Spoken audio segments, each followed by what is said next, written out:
Road trip പോവാണ്. അവിടെ എല്ലാവരും ഉണ്ട്. വാവ ഉറങ്ങാണ്. അപ്പോൾ അവിടെ പോയിട്ട് 1-2 സ്ഥലങ്ങളൊക്കെ പോകാൻ പ്ലാൻ ഉണ്ട്. അപ്പോൾ ആ കാഴ്ചകളൊക്കെ നമുക്ക് വഴിയെ കാണാം. ന്യൂജേഴ്സിയിൽ നിന്ന് പെൻസിൽവേനിയയിലേക്ക് ഏകദേശം ഒരു 2.5-3 മണിക്കൂറോളം യാത്രയുണ്ട്. അപ്പോൾ നമുക്ക് ഇവിടുത്തെ കാഴ്ചകളൊക്കെ കണ്ടിങ്ങനെ പോവാം. പെൻസിൽവേനിയ അമേരിക്കയിലെ പ്രകൃതി രമണീയമായിട്ടുള്ളൊരു സ്ഥലമാണ് കേട്ടോ. അവിടുത്തെ പൊക്കോണോസ് മൗണ്ടെയിനും അതിൻ്റെ ഒരു വ്യൂ ഒക്കെ അടിപൊളിയാണ് കാണാനായിട്ട്. ഈ മലനിരകളും താഴ്വാരങ്ങളും ഒക്കെ ആയിട്ട് നല്ല രസമാണ്. ഏകദേശം നമ്മുടെ നാട് പോലെ തന്നെ. ഫാൾ ടൈമൊക്കെ പോവുകയാണെങ്കിൽ ഈ ഇലകളുടെ കളറൊക്കെ മാറി മഞ്ഞയും ഓറഞ്ചും കളറൊക്കെ ആയിട്ട് അതിമനോഹരമായിട്ടുള്ളൊരു കാഴ്ച തന്നെയായിരിക്കും. പോകുന്ന വഴിയിൽ ഇതുപോലെ കൂടുതലും പാടങ്ങളായിരുന്നു. ചോളമാണ് കേട്ടോ ഞാനവിടെ കൂടുതൽ കണ്ടത്. ഇപ്പോൾ ഇവിടെ വിളവെടുപ്പൊക്കെ കഴിഞ്ഞിരിക്കുന്ന ടൈമാണ്. ഞങ്ങൾ ഈ ഒരു ട്രിപ്പ് പോയത് വിൻ്ററിൻ്റെ തുടക്കകാലത്തിലാണ്. ഇപ്പോൾ ഇവിടെ വിൻ്റർ ഏകദേശം അവസാനിക്കാറായി. ഇപ്പോഴാണ് എനിക്കിതൊന്ന് പോസ്റ്റ് ചെയ്യാനുള്ള സമയം കിട്ടിയത്. ഇത് ഞങ്ങളിവിടെ അച്ഛനമ്മയും ഉണ്ടായിരുന്ന സമയത്ത് പോയിട്ടുള്ളൊരു ട്രിപ്പാണ്.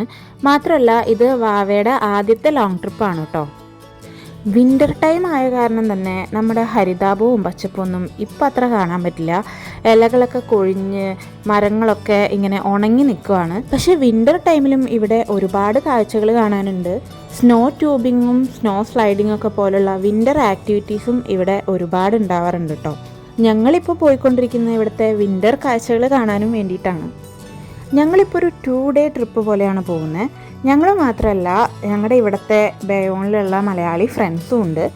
ഈ 2 ഡേയ്സ് കൊണ്ട് നമുക്കിവിടെയുള്ള എല്ലാ സ്ഥലങ്ങളൊന്നും കാണാൻ പറ്റില്ല. അത് കാരണം ഞങ്ങൾ മെയിനായിട്ട് 2 സ്ഥലങ്ങൾ പോകാനാണ് പ്ലാൻ ചെയ്തിരിക്കുന്നത്. ആ കാഴ്ചകളൊക്കെ നിങ്ങൾക്ക് വഴിയെ കാണാം കേട്ടോ. അപ്പോൾ ഞങ്ങൾക്ക് 3 മണിക്കാണ് ഹോട്ടലിൽ ചെക്ക് ഇൻ ചെയ്യേണ്ടത്. അപ്പോൾ പോകുന്ന വഴിയിൽ തന്നെ ഞങ്ങൾ ഫുഡ് കഴിക്കാൻ പറ്റിയ നല്ലൊരു സ്പോട്ട് കണ്ടുപിടിച്ചു. ഒരു ഇന്ത്യൻ റെസ്റ്റോറൻ്റ് ആണ്. അപ്പോൾ എല്ലാവരും കൂടി ഇപ്പോൾ അവിടേക്ക് പോവുകയാണ്.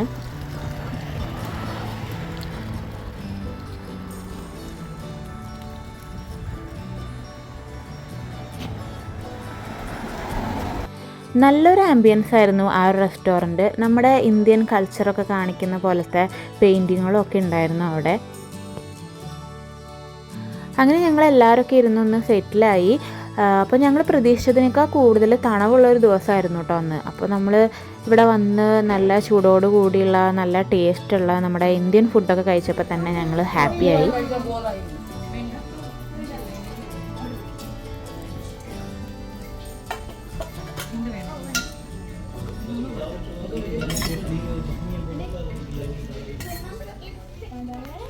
അപ്പോൾ നല്ലൊരു ഭക്ഷണത്തിന് ശേഷം ഞങ്ങൾ യാത്ര വീണ്ടും തുടർന്നു.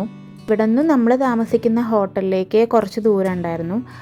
അപ്പോൾ എഗെയിൻ നമുക്ക് ഈ കാഴ്ചകളൊക്കെ ആസ്വദിക്കാം. അതിനോടൊപ്പം തന്നെ ഞാൻ പെൻസിൽവേനിയയെക്കുറിച്ച് കൂടുതൽ പറയാം കേട്ടോ. ഈ പെൻസിൽവേനിയ മലകളും കുന്നുകളും വെള്ളച്ചാട്ടവും ഒക്കെ കൊണ്ട് സമൃദ്ധമായ പോലെ തന്നെ വളരെ ചരിത്ര പ്രധാനമായിട്ടുള്ളൊരു സ്ഥലം കൂടിയാണ് കേട്ടോ. ഇവിടുത്തെ ചരിത്ര നഗരം ഫിലാഡൽഫിയാണ്. 18-ാം നൂറ്റാണ്ടിൽ അമേരിക്കയിലെ സ്വാതന്ത്ര്യത്തിന് തുടക്കം കുറിച്ചത് ഇവിടെ നിന്നാണ്.